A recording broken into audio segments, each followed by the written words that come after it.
following presentation was given live in the John Hersey High School Theater on Tuesday, December 2nd, 2025.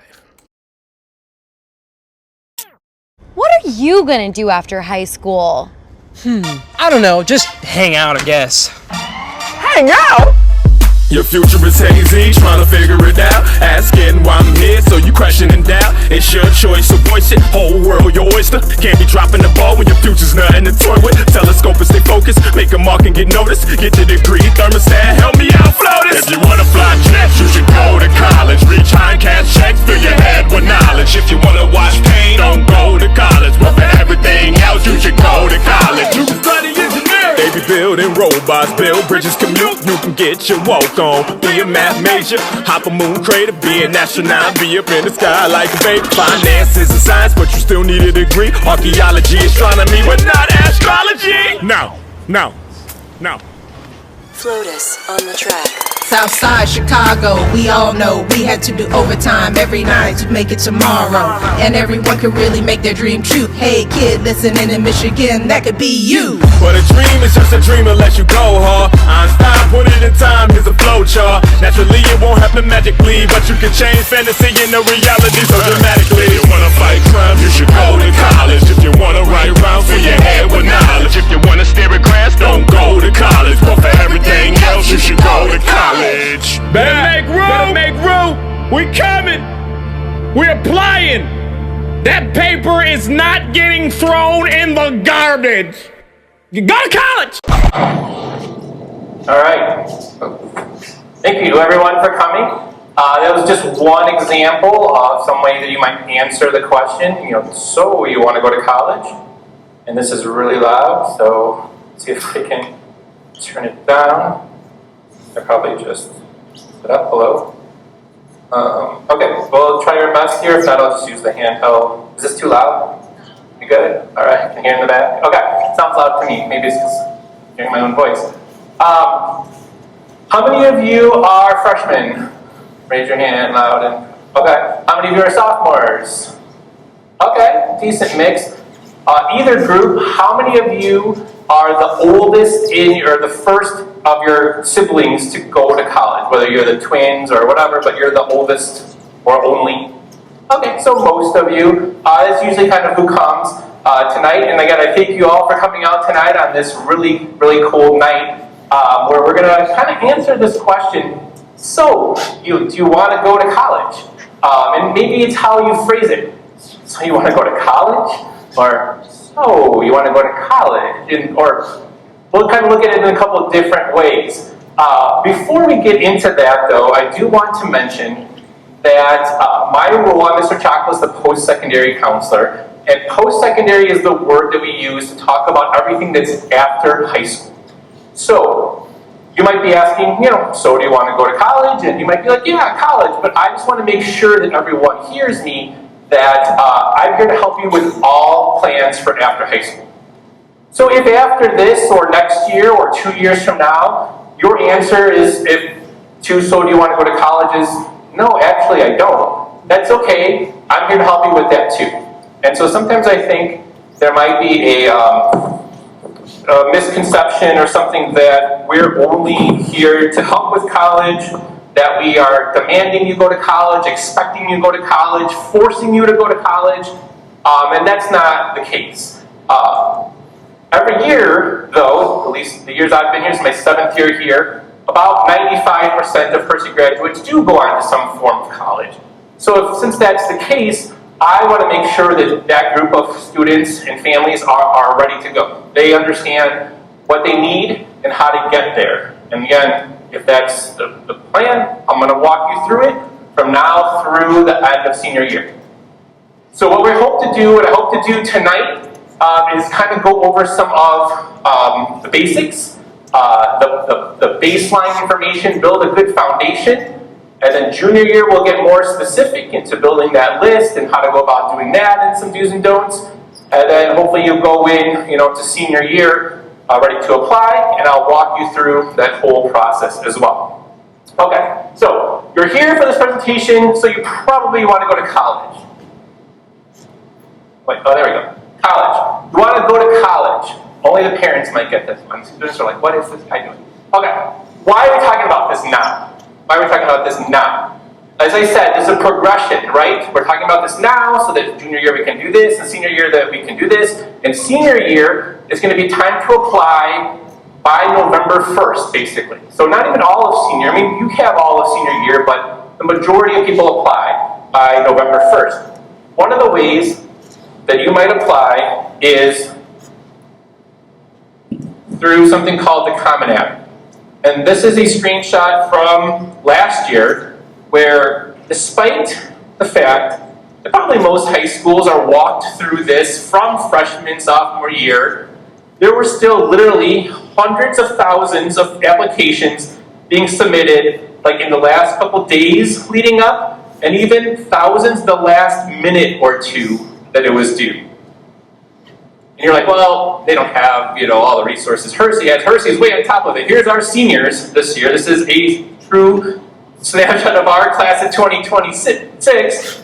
And in the last month of October, they were pretty heavy over here on the last couple days leading up to it as well. So we're talking about it now to hopefully avoid this. Hopefully for the class of 2028 and 2029, we have a much more spread out graph here, and we're not waiting for the last second because we feel so comfortable and confident that we know what we're doing. We're not waiting for the last second. So that's one of the reasons why we're talking about college now. But why are we talking about it at all? Like maybe you're hearing this out there. Maybe your crazy Uncle Randy or somebody at Thanksgiving was like, oh, college, like that's ridiculous. Like what are you doing? It's all a scam. Like, and that might sound crazy, but last Friday, NBC News put out an article where they did a survey, and it says, you can't probably see from where you're at, the latest poll shows 2/3 of registered voters are down on the value of college. So the majority said it's not worth the cost. So that's kind of something that's out there. And what I'm going to tell you, again, is there's a lot of different routes that you can go for sure. But one of my goals is to make sure that if you do go the college route, that you are doing it with a purpose and with a good plan, and with one where in the end you are going to say that it was worth it. The statistics do show that a college degree, or the more formal education you have, the more money you'll make per week, and the less likely you will be unemployed. All right, so high school diploma, is only going to make so much going on up. Now, of course, there's exceptions, right? There's going to be those people who don't have a college degree who make a lot of money, and those who have a degree are unemployed. But every year this chart comes out. This is from 2024. That the U.S. Bureau of Labor, and it looks the same pretty much, every year. So how are you going to make it worth it? How are you going to make it work for you? Hopefully you're going about it the right way, and you understand that, yeah, I do want to go to college. I've answered the question. It's going to make sense. Question answered. We're done. Have a good night. Not done. Okay. What are we going to do here tonight? We're going to talk about some do's and don'ts. Where to begin, including some key terms to know, which I know sounds fascinating, and it's not, so we're going to make it go hopefully as exciting as possible. And then really important 5 areas of focus for freshmen and sophomores to know from now. At this point in the presentation, we took a break and did a trivia game on Wayground, which is like Kahoot. And students answered some questions about college, and we had a few winners who won some college swag. And so due to the interactiveness of that activity, we are going to skip that in this video, but all the trivia questions are intertwined in the remaining part of the presentation, so you can get an idea of what was asked and what was talked about. Okay, so that's hopefully a starting point, like I said, to kind of break some myths and make sure, again, we're all on the same page. So I'm going to start out with some do's and don'ts. We saw some questions about U of I, right? So what I would ask you to do is not to get fixated, number one, on any particular college. Sometimes students come in and they're like, yeah, I'm probably going to go to like U of I or Harvard or somewhere, but one of the two, I'll figure it out later. And it's great to have dream schools. It's great to have your sights focused on a specific school or types of schools. But it's also important to learn and know that some schools are a lot more difficult, than others. Instead, what I would ask you to do is research what that college is looking for, make yourself the best future applicant you can, And in the end, if it all works out and it's the best fit, and that's really what the theme of junior year is really finding that right fit. That's literally the name of the junior year presentation you'll come to, finding the right fit. Then great, that's awesome. If not, you've kept your options open. You're not, super, heartbroken because you knew that, it was a goal, but, you had other options that you're happy with. So as I said last year, and I don't mean for any of these kind of stats to be, depressing, but I want to kind of give you the heads up on how things work so you keep an open mind. The biggest thing you're going to hear from me tonight is to keep your options open. So last year, 155 seniors applied what we call early action. That's the earlier round of applications that's due November 1st, but only 49 of them got into their first choice major. So if 155 students were like, yeah, I'm going to U of I, there was a lot who aren't going to U of I. And for various reasons, not that they were bad students or didn't deserve to go there, but some of these schools are competitive, such as, we'll talk about Purdue in a second. Similarly, if we go into a certain set of schools because of their popularity, some of those popular schools are getting harder and harder to get into. A lot of the Big Ten schools. So instead of thinking like, oh, I'm going to go to this set of schools or this conference of schools or this league of schools, ask yourself, what is it about those schools that I like? Why are they even showing up on my list? Do I like the size? Do I like the sports? Do I like the location? What do I like about it?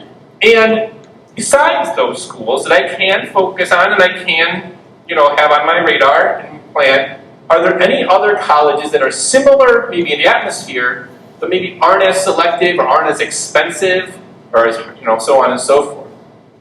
All right, so for example, again, we talked about Purdue. Purdue, popular school around here, had almost 86,000 applications last year, and I'm sure it's going to be just as high, if not more, this year. The other choices are actual numbers of things. Purdue got over 8,000 business apps last year. They got about 35,000 just for engineering, which is one of their their most popular major. And UCLA, which is now also in the Big Ten, had over 173,000 applications. So that's a lot of people applying to those schools. So going in, kind of knowing these things. If every school on your list senior year is places where 100,000 people apply, you may have some issues. You want to spread it out. Did you know, though, that Purdue has 3 other campuses where you can get a Purdue degree? Your diploma will say Purdue University. They have another satellite campus in Indianapolis, and then they have 2 other campuses in Fort Wayne and in Northwest Indiana that have their own sports teams, some of which are Division I or II.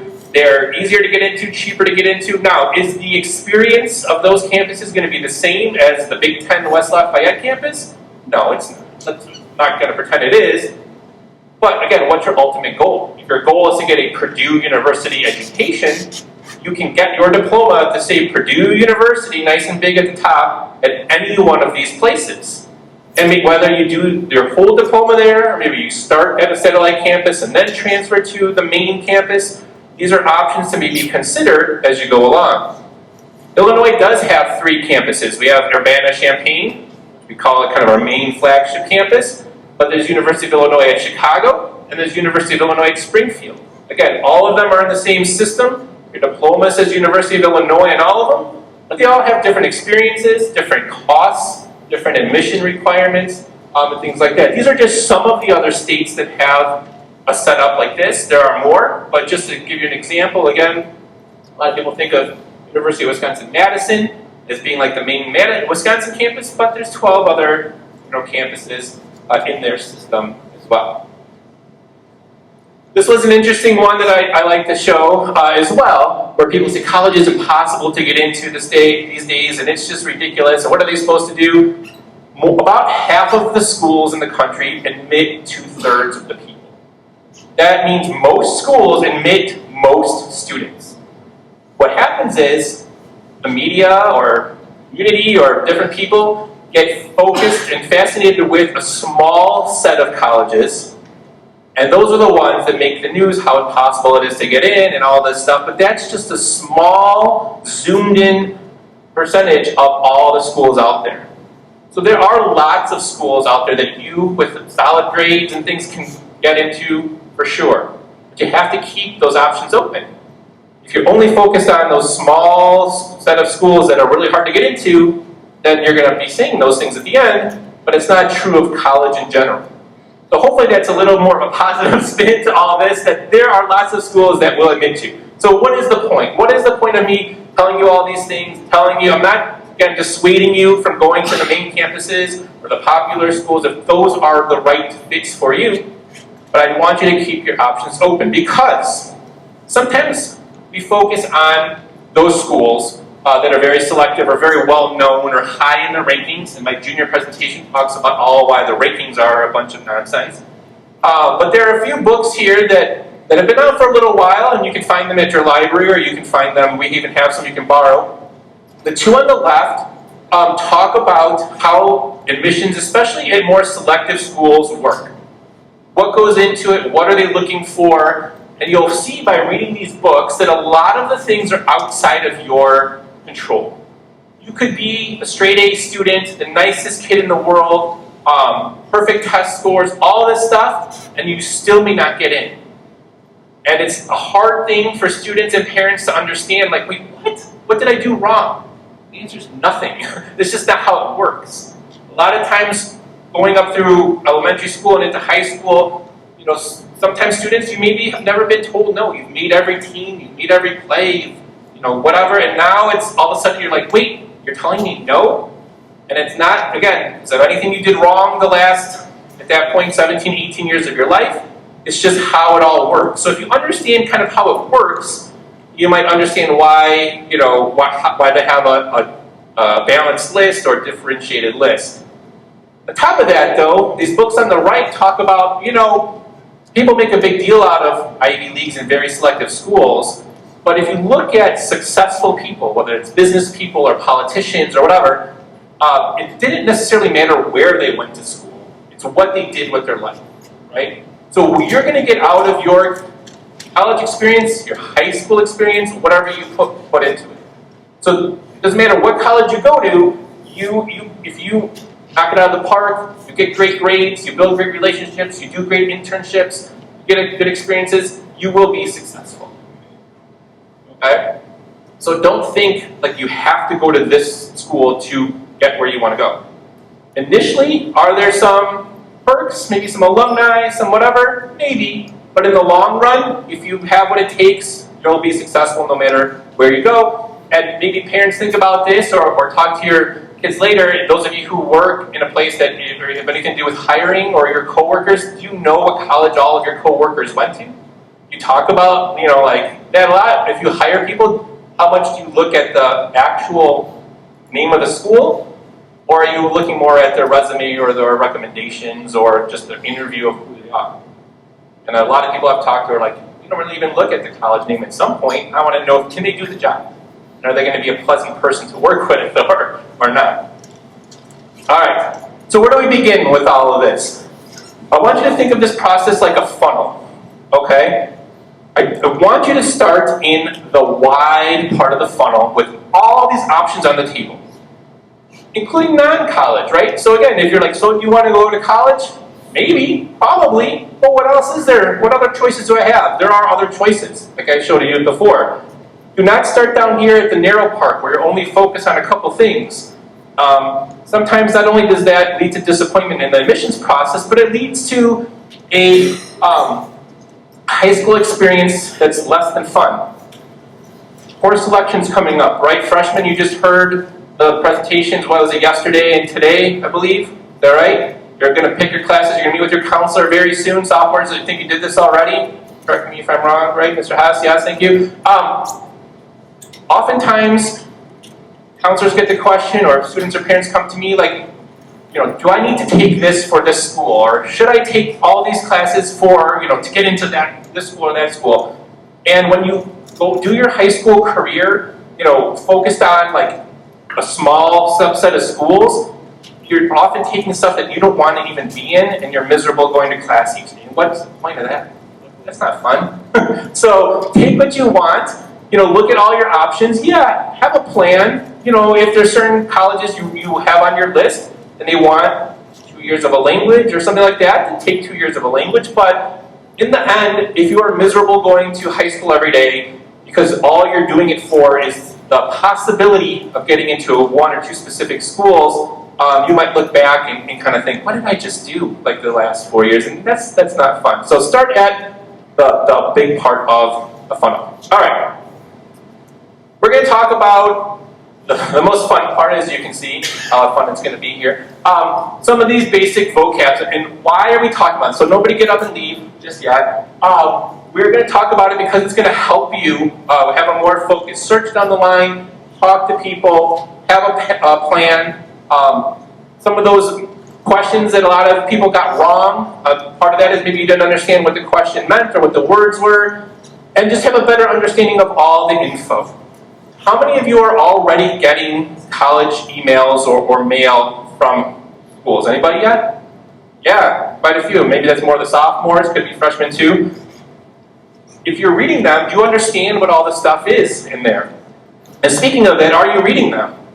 So this was an article that the Tribune did. It's been a while now. It's been 6 years ago. Time flies. These are Hersey students back in December of 2019. Part of an article that talked about how teenagers aren't using email that much. And it's probably even worse now than it was 6 years ago. But there's a lot of great information that gets sent to you, not only from colleges, but from people here within the school, me, and other folks. So definitely try to read those so you don't miss out on any cool opportunities.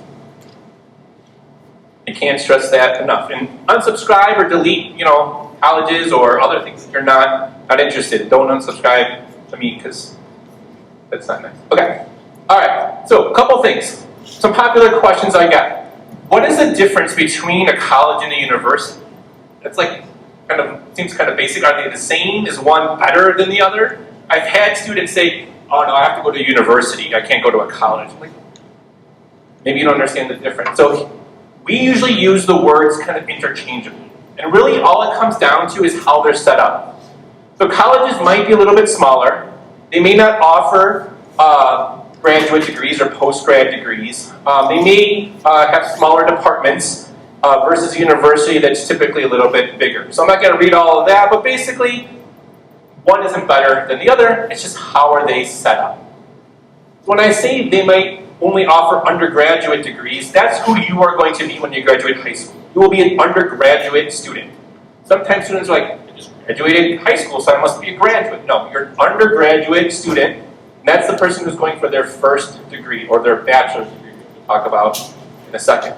Graduate students are ones that go beyond that, and if you start out at one school, like let's say Harper, and then want to switch over to a 4-year school later, you are called a transfer student.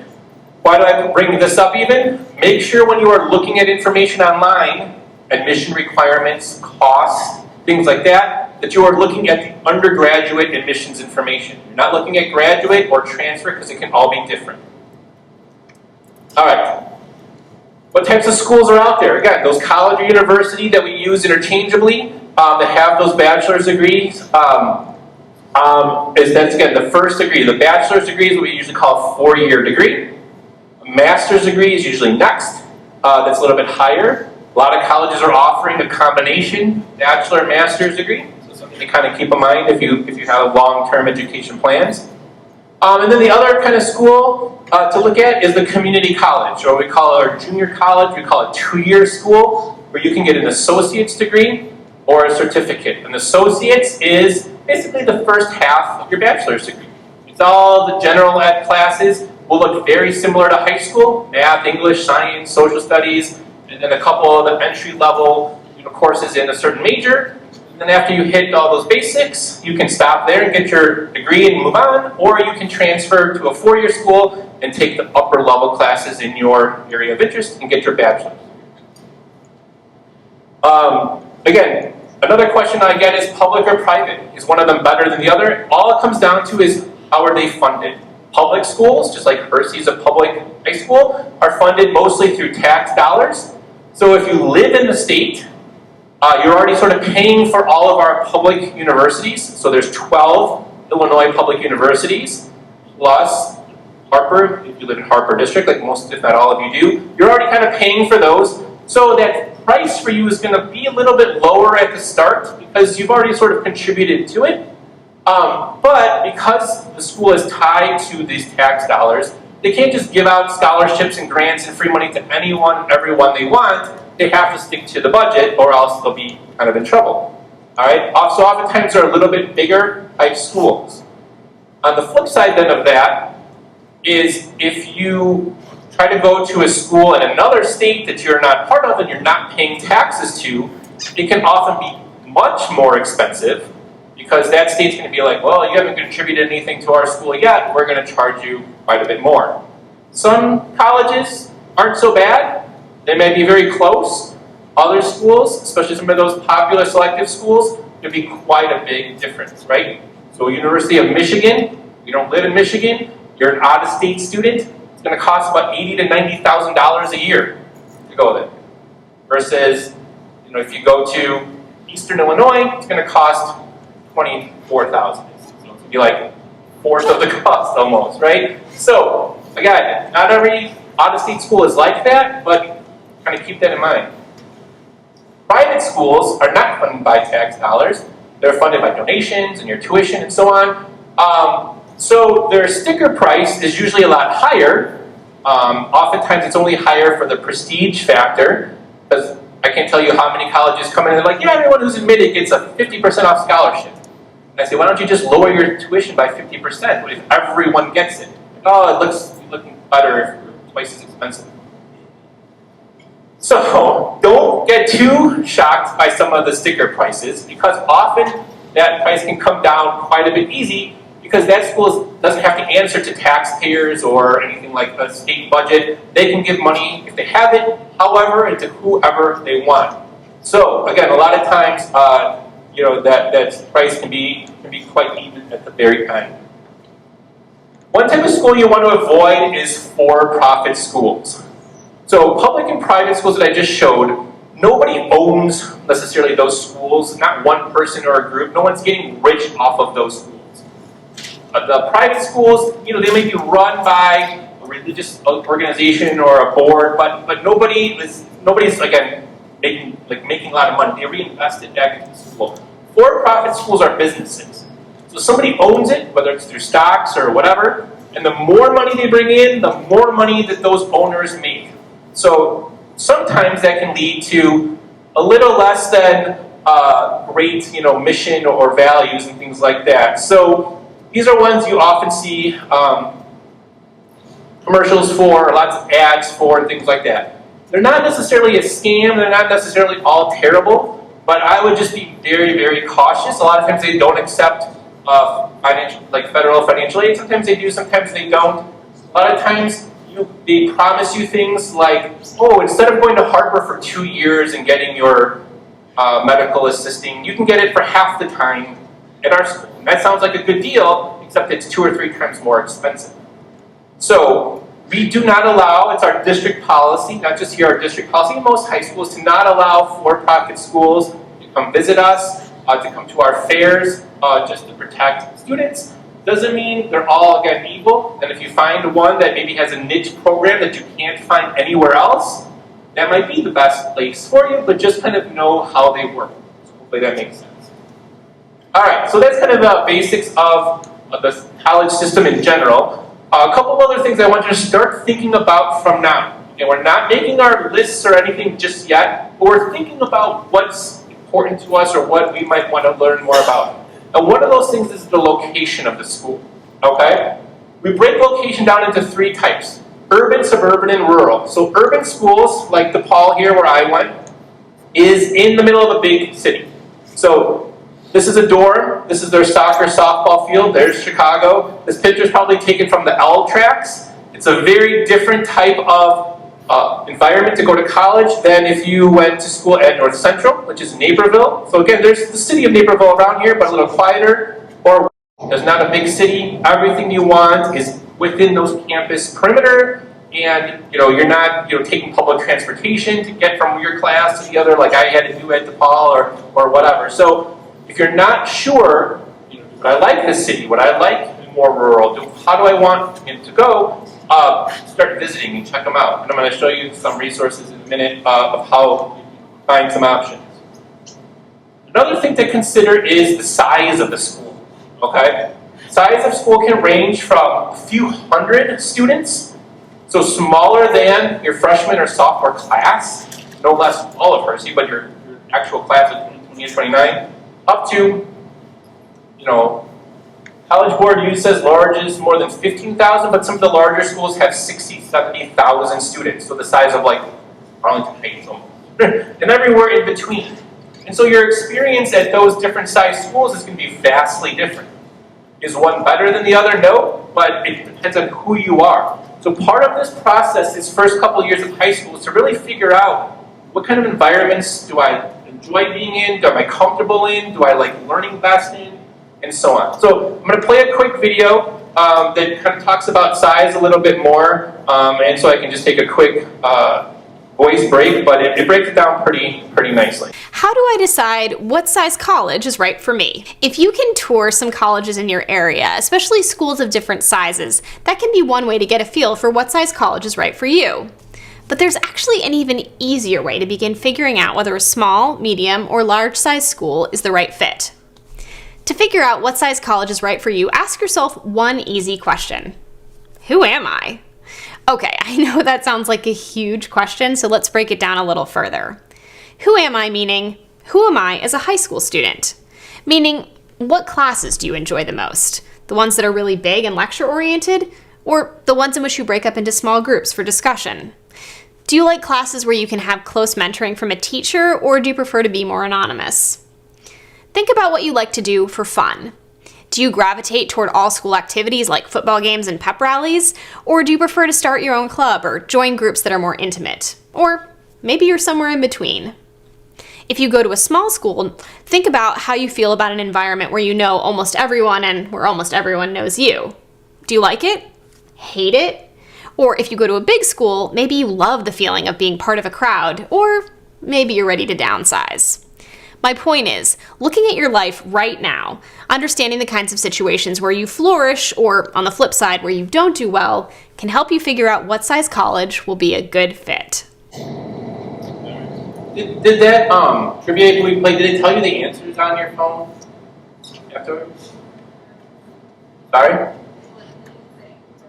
Okay, but it's okay. So, going back to the question about University of Washington, their largest lecture course has 700 seats in it. This theater in here has 476. You probably aren't even like a quarter of it filled, but if you're already in here thinking like, man, I'm already losing focus, I don't know, he's way up there, I don't know what he's talking about, you can't see me playing on my phone, so I won't, like, that could be a problem, right? Versus, the classes that you have normally during the day of 20 people or so, 20 to 30, you're right up front, the teacher can see you, you can be more engaged. Some people can learn great this way. Some of you are sitting in the back and you're absorbing everything I'm saying, and if I gave you a test, you would do great. Others of you might be like, this is, like, I can't focus, I need to ask some questions, it's too much, and everything in between.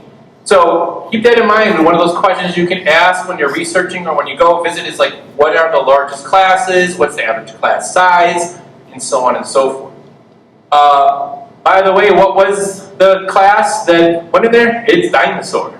Believe it or not, biggest class is dinosaur. So now, this was from last winter. I couldn't find it this winter, but at the time I did this last year, there were still, over 400 seats open. So there was, only, 200 and something people in the class, but that's still a lot, right? So still a big class, but I thought that's one of my favorite trivias, that the largest class there is dinosaur. All right, some other things and myths that I hear that I kind of want to make sure everyone's on the same page with. Sometimes I hear, again, Mr. C just said, public schools can be cheaper, we're already paying into it, I was going to go to any school in Illinois. Is that a good way to go? I mean, maybe, but this is not a great map, but it is already one that I've had of where all the schools are in Illinois. Like, we are way up kind of north, maybe not that far north, but you get the idea, right? A lot of these other public schools are quite a distance from us. Southern Illinois, Carbondale is 350 miles away. So one of the trivia questions was, how many schools are within 200 miles? There's 140 colleges, roughly, within 200 miles of here. And if you might not be able to get this now, and I'll share these slides out with you, but if you go to our post-secondary planning guide under colleges, you can scan this QR, there'll be a link where I broke down all those schools by size and location. So small urban schools, small medium urban schools, large urban schools, small suburban, like you get it, right? So those three sizes, small, medium, large, urban, suburban, rural, how to break them all down. So you can make a trip of it where you can visit in one day maybe a couple different types of schools. And if you find, I really like smaller suburban setting, or I really love these large rural schools, even if you don't go to those schools, if you like that setting and that environment, around here, there's a good chance you'll like it, if it's in a different state or different location too, without having to travel halfway across the country to get that idea. So definitely if you're looking for something to do, and I'll talk a little bit about it at the end of your college exploration, should be to figure out some of these kind of pieces of the process from now, and that could be by visiting. All right, what four-year college has a campus closest to Hersey? Does anybody know? We said what city it was. Anybody know? We said it was in Wheeling. It's National Louis. They're right here on Palatine Express, whatever you call it, over there. You may not have ever noticed it. It is like an office-looking building. It's not a campus when you think of college. It's definitely not what you would think of when you think of college. But it is a four-year college. You can get bachelor's degrees there. The tuition is about, I think, a little over $10,000 a year. And if you qualify, especially for need-based or scholarships, and District 214 has several full tuition scholarships for National Louis. You could get your bachelor's degree for $40,000 or less in business, in education.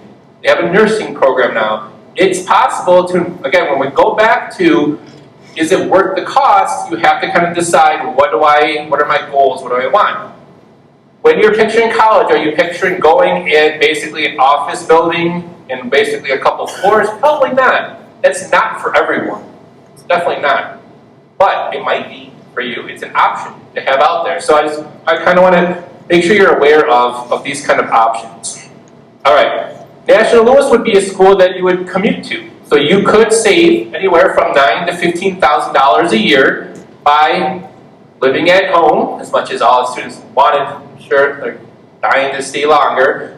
Mostly when I ask, they're like, I want to go. I have a freshman, my oldest son is a freshman, and he's like, I'm going as far away from you as I can. I'm like, we'll see about that, because it's going to cost an extra $9,000 to $15,000 a year. You can, save a lot of money by commuting, and we just saw that map. There are a lot of places that you can commute to. So I went to DePaul. I did commute from home. I lived in this area. I lived in Des Plaines my first 3 years, but then we moved a mile from here basically my senior year. So basically I commuted from this area, drove down there, took the train, saved $9,000 to $15,000. Well, I don't know if it was that much back then, but it was a good amount. And so you can save that way. Some campuses though are more residential. Maybe everyone has to live on campus the first year or two. So that's something else to kind of consider or think about as well. What do you want? What is in your budget? There's different things to think about. All right, as we kind of wrap up the last myth here or fact, I won't get financial aid because my parents make too much money. The answer was false, because everybody who applies for financial aid gets some sort of financial aid. Now, there's 4 types of financial aid: grants, scholarships, work study, and loans. Caveat to that is everyone who submits their FAFSA or free application for federal student aid definitely gets loans, which you have to pay back with interest. So no one's ever too excited about that answer, but it's true. It is a kind of financial aid, and everyone gets it.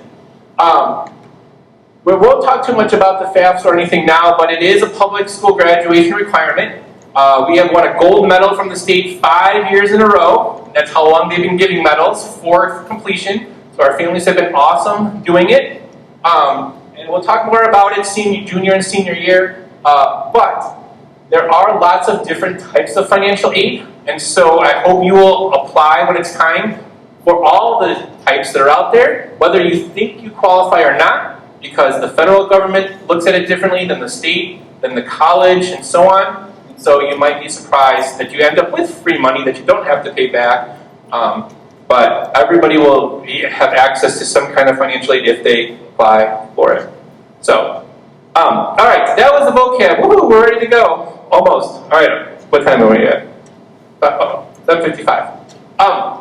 I want to add, and one of the reasons I moved this presentation to the first semester, even though I know December is not the greatest because it's cold and miserable outside, made you come out again, so thank you, is that, especially for freshmen who are going through their first semester, I wanted to talk about a couple of these things before your first final exams in a couple of weeks, and again, while you're picking classes for next year, before it's too late. So there's 5 areas that I want you to try to focus on from this point. Not making your college list or any of that. This is what I want you to focus on. Academics, testing, involvement, career exploration, and college exploration. All right, so your academics. I just kind of talked about it before. Taking those courses and doing well in them, right? What is a good balance in your life? I know your counselors talked to you about this when they came in, I'm sure. You know, these are the recommended classes overall. But again, depending on your area of interest, on your strengths, you may have more or less in some of these areas. But this is a general recommended schedule for college-bound students. Okay. As you go along and you get into junior and senior year, again, if you want to scale back on one of these, except for English, you have to do 4 years, and focus on one of our other great career pathways, classes instead, that could be an option. Okay, so do what's going to excite you, what's going to challenge you enough to where you can handle it. All right, that's a good way to summarize it. All right, so challenge yourself, consider rigor in each subject area, reassess it each year, and again, find that balance, because we do want you to have some fun and get involved and do some other stuff. Keep in mind that how your grade point average works. So those honors and AP and dual credit classes are weighted a little bit more. And so if you have the option to take those, great. But please do not avoid non-weighted classes because you think it's going to lower your GPA if it's a class you really want to take. It always saddens me when students are like, I really wanted to take marketing, but it might lower my GPA from a 4.4 to a 4.37, so I don't want to do that. Like, what? No, it's not what this is about. It's about taking these classes, having, learning something, seeing if it's a path you want to go down in the future, and not worrying about decimal points in that aspect of it. Now, your GPA, of course, can be important. And so here's an example for, again, non-resident Arizona students. Some colleges do have scholarship charts that will say if you have this GPA, you can get this amount. So you might not be able to see where you're at, but if you have a 3.75 to a 3.899, you'll get $20,000 a year. If you're at 3.90 to 399, you'll get $30,000. So it's a $10,000 difference. So that little bit of difference could be a big difference in money. And why I want to bring this up is, because I see this in my own house, that one assignment, that one worksheet you didn't want to turn in, that lowered your grade a little bit. That one test correction that you didn't feel like going to do. That, that essay that you didn't want to send in revisions for. Now you went from an A to a B. You're like, whatever, I still got a B, it's a good grade. Those little things that could make a big difference down the road. We hear, who cares, whatever, I don't feel like doing it. Those things can make a difference. So, your GPA should be a reflection of your best effort and a schedule that excited you, and not look back and be like, why didn't I turn in that missing assignment? That was stupid. Now I just lost out on it because of that. All right. So again, hopefully you've been taking notes and participating, keeping up with assignments, developing some good study habits. Hear me out on this one. This is going to be wild, freshmen especially. You all have a study hall. You actually study in it. You can do that. Does everybody study in their study hall? Sometimes I say, what? You can, yeah, I know, you can study in it. So use that, find a system that works, and then ask for help. We have peer tutors, we have teacher tutors, every period in the ARC. Use those resources that we have. I can't stress it enough, especially now. If your grade is on that border and finals are coming up and you know you have to ace that final to get a good grade, go get help from now. Even if you go back and say, 2 units ago I messed up this test, can you help me relearn it? Because this review packet's not going to be enough. Use the resources. Okay, number 2 is testing. We could go on forever about testing.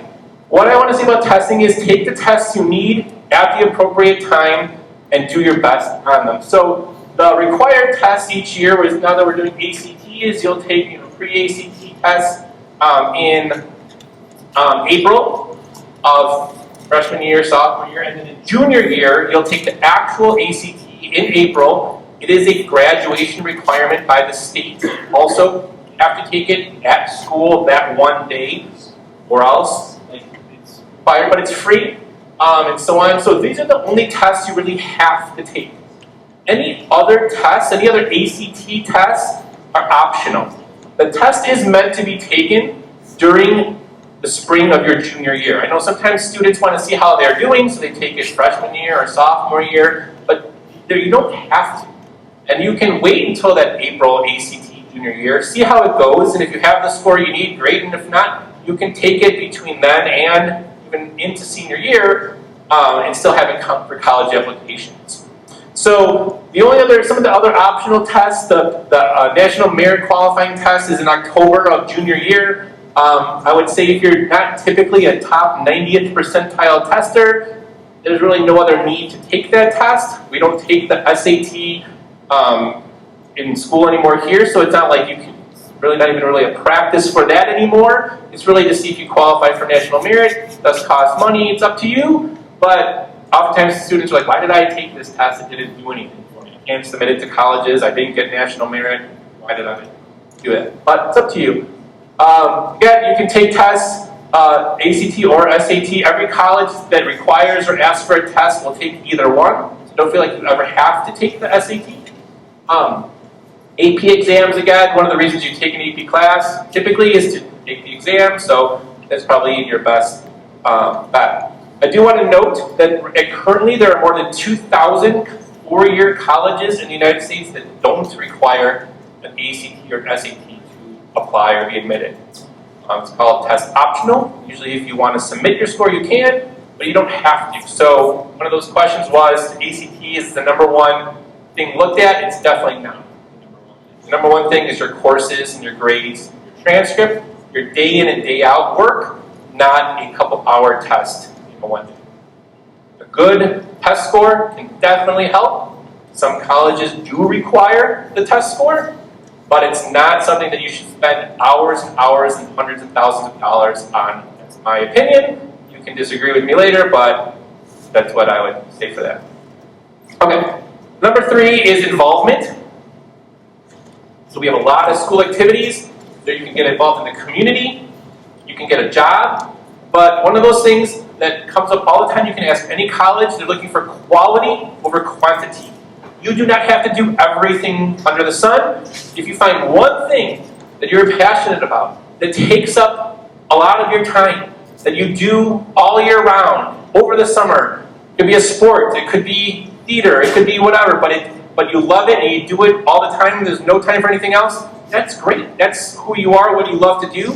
You're dedicated to it. Maybe by the time you're a senior, you've moved up to captain or leader or whatever. That is what they want to see. Don't feel like you have to stretch yourself thin, doing a million different things. But start building something on your resume from now. In the summer, when you have a little bit more time, maybe you want to get a job in order to make some money or just put it on your resume. We have a great internship program in District 215. You can't do it until you're a junior and 16 and have taken some pathway courses. But you'll hear a lot about that as you get into junior and senior year. So summer is one of the better times to do it because your schedule is more flexible. Community service is always great as well to do. If you're in Harper Promise, so freshmen, if your Harper Promise clock starts second semester. You most likely opted in during registration, so that you should be in.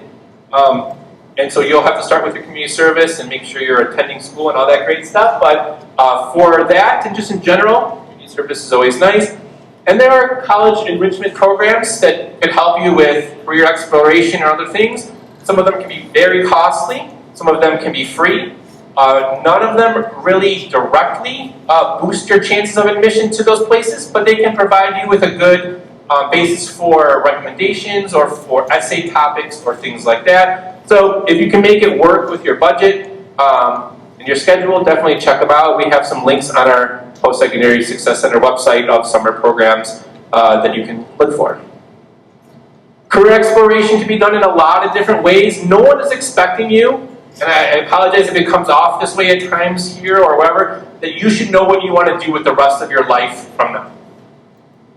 Definitely not. Many of us, including myself, are a couple different careers away from what I did in college. So it's a process that could go on for a while. But what you should do is start investigating. What is out there? What might I like? What might I not like? Well, I can rule some things out. So whether you take some inventories, which we have in school links, different career nights that are out there, those internships I talked about. Sometimes we have field trips that are career related, taking these different elective courses to kind of try it out from now before you jump into a full major in college. I have some interviews on our YouTube channel, or just getting a job. There's a lot of different ways to explore different careers from now and kind of maybe narrow that down. And then college-wise, again, you'll do some research junior year in school links. Visiting, I talked about. We have reps come here all the time. We have college fairs coming up there, mostly junior year, but there's a lot of ways to explore college as well. If anyone thinks they might want to be a college athlete, that adds a whole other level to your college search decision-making process. So next Thursday, join me and the rest of the district students on Google Meet, online only, do not come here, and we will hear from some people, including a speaker from the NCAA Eligibility Center, talk about how to be academically eligible and how kind of the process of college athletics works. This is important to know from now, because there are certain things, if you miss certain deadlines or certain things, especially for Division I, certain cutoffs or requirements, you could be academically ineligible. So we even recommend that like middle school students come before they get to high school, they know exactly what they need. All right, so all of these things as we wrap up here equal more options. And so I want you, when you get to senior year, to have options. Because you have, explored a lot of different things and you have really given yourself a good, application.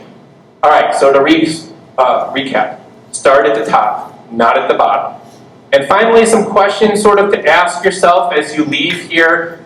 We asked you, so you want to go to college? So if you might say yes, and if you do say yes, why? What are you hoping to get out of it? Is it just for a career? Is it to grow as a person? Is it I have no clue? Is it to go party? Is it to play sports? Why do you want to go? Keep asking yourself that question each year. What should you major in? Again, what are your interests and dislikes? How do you explore those different interests? What are you good at? Sometimes it's like, yeah, I want to be a doctor. Yeah, how's freshman biology going so far? Ooh, not so great. You're going to be a doctor. It's going to be tough. You got to be honest with yourself. Are you good at it? Is there something you can fix, or is it just something that you're inherently just not excited about? If so, that might not be the right career path for you. Again, big school, small school, closed, far, public, private, all those things, start visiting. And what can I do from now to give myself the most opportunities? Whether that's, can I go to tutoring, or can I join a club, or can I, do some assessments online? Can I come talk, to my counselor or to me about it? What can I do from now to set myself up? All right, lastly, one thing for the parents that I do want to mention, I don't know if anyone has heard of this book. It's called Never Enough. And so I'm going to put up a quote from here, and it kind of goes back to that whole prestige and other stuff that is quite concerning in my mind that I want to make sure that we kind of address really quickly. So this quote is from a Boston area sports psychologist. And they said, the sad truth is that if some parents were given the choice of pushing their child so hard that they would get them into Harvard, but also cause them to develop a depressive or anxiety disorder, some would say, I'll do it. When I hear that, that is super like cringe or whatever to me. Like that just doesn't sound right. And I don't want to judge anyone who would answer, me too, but that's not what our goal is here. This is a screenshot from a video that we had sent out. I don't think we sent it out this year, but this went out with our course selection material. So this is from our admin in our school. And our goal, meaning Hersey's goal, my goal, our admin's goal, everyone's goal, is for our students to be well-rounded, healthy, lifelong learners. That's what we want. We are not having any expectations for certain schools, certain anything like that. We want you to enjoy your high school time. If college is the goal, then it's one that you are excited about, that fits you, fits your family's budget, is going to be a place where you thrive. If college is not that path, then you have another plan. Our goal, my goal for you as the post-secondary counselor is the day after graduation, you're like, all right, I know what's next, I have my plan, whatever that is. Not, I know what I'm doing the rest of my life, but I know exactly what my next step is, and I'm ready to go, and I'm excited about it. So that's our hope and stuff for you. So, with that said, it is 8:11. So, this is not usually the best time to ask individual personal questions about your path or your courses or anything like that. You can definitely reach out to me later. And preferably if you want to meet students, you're always welcome to email me or stop by. Parents, you are welcome to come into the school with an appointment as well, and we can all talk together. I would ask that if you want to do that, you think about doing that at the start of next semester. And I only say that because on Thursday I'm having surgery and I might be out the rest of the semester, so I won't be here. Otherwise you can come, any other time before the semester. But if anyone has any questions for general questions that everyone for the good of the cause might have, or something I said for clarification, I can definitely stop and answer that now. Otherwise, again, we'll share the slides out. If the recording, I tried it 2 ways. One way definitely didn't work, so hopefully the other way worked. You can share that out as well. But if no one has general questions that everyone might benefit from, thank you so much for coming. You are welcome to drive home safely and stay warm and have a great rest of the semester, students. Hopefully you'll take what I said under consideration. Great night, everybody. Thank you.